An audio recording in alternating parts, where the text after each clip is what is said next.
Welcome to the Deep Dive. Today you've brought us a truly foundational piece of the Frankenstein narrative. Excerpts from Chapter 11. We're going right into the creature's awakening, aiming to understand those initial, overwhelming moments of consciousness and how it begins to piece together the world around it. That's right. What's so powerful about this chapter is its visceral depiction of nascent awareness. It's more than just a monster's origin story. It's, a profound exploration of what it means to experience the world without any prior framework. We'll be tracing that initial sensory deluge and the creature's gradual climb toward comprehension. Okay, so the creature starts by saying, "It is with considerable difficulty that I remember the original era of my being." All the events seem confused and indistinct. It's not a clear memory of birth, right? It's this hazy, fragmented thing. What does that tell us right off the bat? Well, it immediately throws us into the deep end of an experience beyond our normal understanding. This isn't a standard birth narrative with, like, a developing memory. It suggests an abrupt awakening into a world already teeming with stimuli. This initial difficulty in remembering hints at the sheer intensity and perhaps the disjointed nature of those first moments. And that intensity is immediately followed by the description of a strange multiplicity of sensations. Seeing, feeling, hearing, and smelling all crashing in at once. Sounds utterly overwhelming. Absolutely. Imagine a newborn, but amplified. Hmm. This initial undifferentiated sensory experience, it touches on certain philosophical ideas about the blank slate, maybe, but Shelley immediately complicates this. We see an active, though confused mind struggling to categorize and understand, rather than just a passive recipient of stimuli. It's actively trying to make sense of this sensory storm. And it takes a significant time for the creature to learn to distinguish between the operations of my various senses. It wasn't an instant understanding, it was a slow process of sorting and categorizing. It makes you think about how much we take for granted this effortless ability to tell a sound from a smell. Precisely. For the creature, these are initially all part of the same confusing mass of sensation. Then, light bursts onto the scene so intense it forces its eyes shut, only to be followed by the equally disorienting experience of darkness. It's this constant push and pull between too much and seemingly nothing at all. And then there's this really fundamental shift in perception. Initially, it can't even perceive solid objects, describing dark and opaque bodies, impervious to my touch or sight. But then comes the discovery of movement, this realization that there are no obstacles which I could not either surmount or avoid. That must have been a huge moment of agency. Yeah, it's the dawn of self-awareness in relation to the environment. The creature realizes it's not entirely at the mercy of these overwhelming sensations. It can act upon the world.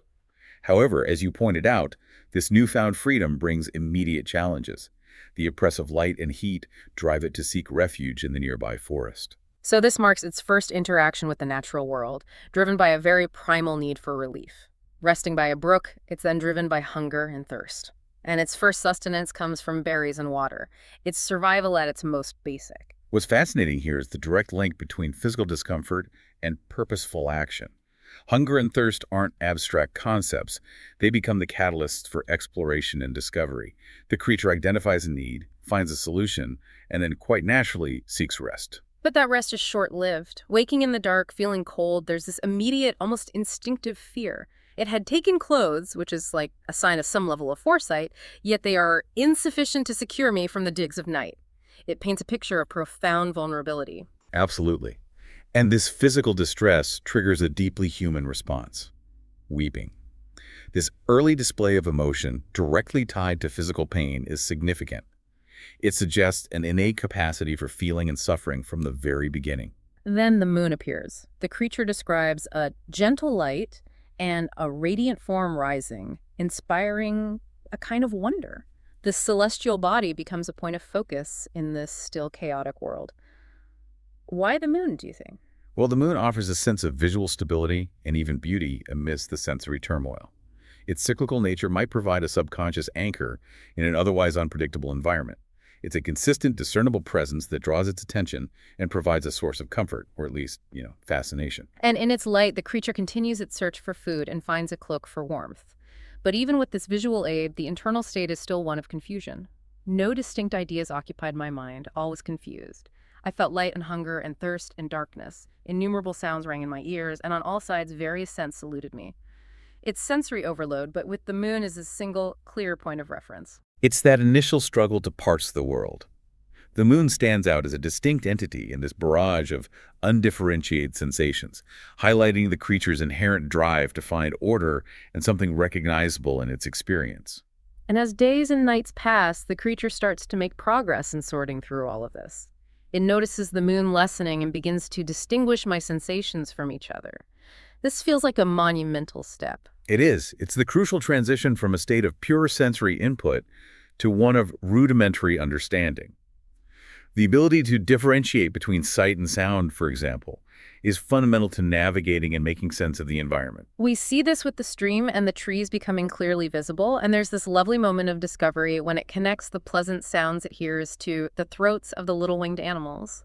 It's the pure joy of figuring things out. Exactly. It's the beginning of understanding cause and effect, of linking a sensory experience to its source. The creature is actively learning and building a mental map of its surroundings. It also starts to perceive the boundaries of the radiant roof of light, further defining its understanding of space. And then comes the attempt to interact, to imitate the birdsong. The failure to express itself must have been incredibly frustrating, a real sense of isolation in having these emerging thoughts and no way to communicate them. Yeah, it underscores the limitations of its existence. It's experiencing the world, beginning to understand it, yet lacks the fundamental tools for social connection and expression. This early frustration likely contributes to its later feelings of alienation. Then there's the encounter with fire left by beggars. Initially, it's drawn to the delight at the warmth. This seems like a purely positive experience at first. But that positive experience quickly turns into pain with the impulsive act of touching the embers. This is a pivotal moment, the stark realization that the same phenomenon can have opposite effects, warmth and burning. It's a fundamental lesson in the duality of the world. And from that pain comes investigation. The creature examines the fire, sees it's made of wood, and then starts experimenting. The wet branches, the observation of them drying and then catching fire, it's basic scientific inquiry in action. Precisely. It's learning through direct observation and trial and error.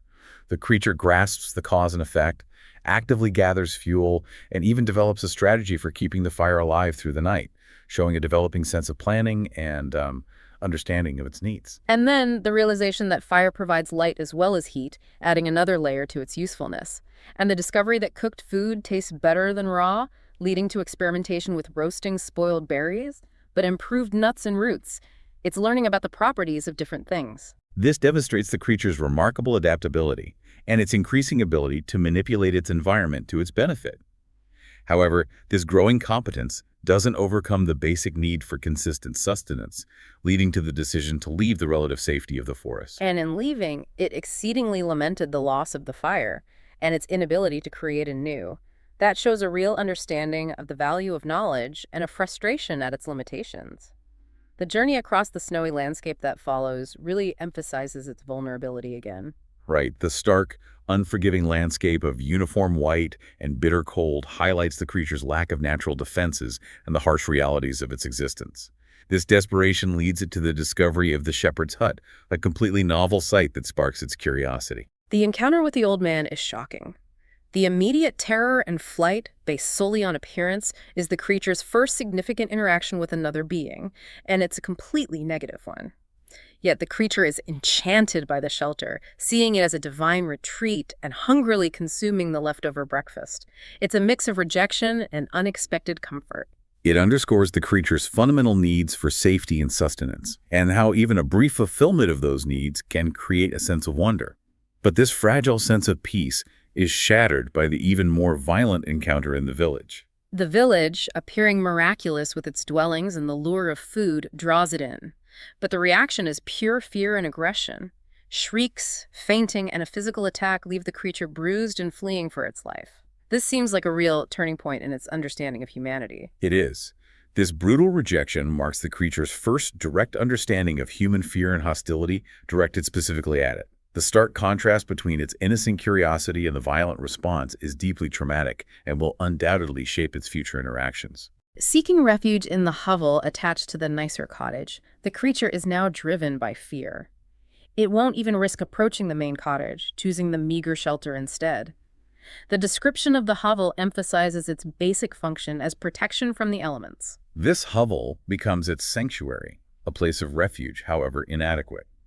It speaks to the creature's resilience and its ability to find some semblance of safety in a hostile world. And from this hidden vantage point, it begins to observe the inhabitants of the adjacent cottage. Establishing itself, its first need is still food, leading to stealing. But then it finds that chink in the wall, opening up this window into another world, the lives of the old man, the young girl, and the young man. This is the beginning of a new kind of learning. Absolutely. This marks a shift from direct engagement with the physical world to a more indirect form of learning through observation. The creature becomes a silent student of human behavior, watching their daily routines, their interactions, and their emotions, even without understanding their language. The emotional impact of watching the old man play music and the young girl's reaction is profound for the creature. It feels a mixture of pain and pleasure, witnessing their affection. It's experiencing emotions vicariously, even though it doesn't fully grasp them. This highlights the creature's inherent capacity for empathy. It recognizes the warmth and connection between the cottagers and feels both a longing for something similar and the sharp pang of its own isolation. These observations continue, focusing on their shared meals, the old man's kindness, and the younger man's melancholy. And then the discovery of their use of light, the tapers that extend the day. It's another example of human ingenuity that the creature witnesses and likely internalizes. And the sight of the young man reading aloud, even without comprehension, must be another piece of the puzzle of human life. This exposure to language, even without understanding, is crucial. The creature is observing a fundamental aspect of human communication and the transmission of knowledge, planting the seeds for its later desire to learn and understand. The chapter ends with the family retiring for the night, leaving the creature alone once more with its observations and its slowly developing understanding of the world. So as we conclude this deep dive into Chapter 11, we've witnessed the creature's chaotic awakening, the gradual sharpening of its senses, its first understanding of cause and effect through fire, and its deeply impactful, often painful, first encounters with humanity. And for you who brought this text to us, consider how this initial journey of consciousness challenges our own perspectives on learning and experiencing the world. The creature's alien viewpoint forces us to reconsider even the most basic aspects of our own existence. That's a powerful takeaway. What struck you most about the creature's earliest experiences? How do these initial encounters, both with the natural world and with humanity, influence your understanding of its subsequent actions and the overall trajectory of its tragic journey? This is just the genesis of the creature's story, and as you know, there are so many more layers to explore in the material you've shared. Thanks for taking this deep dive with us.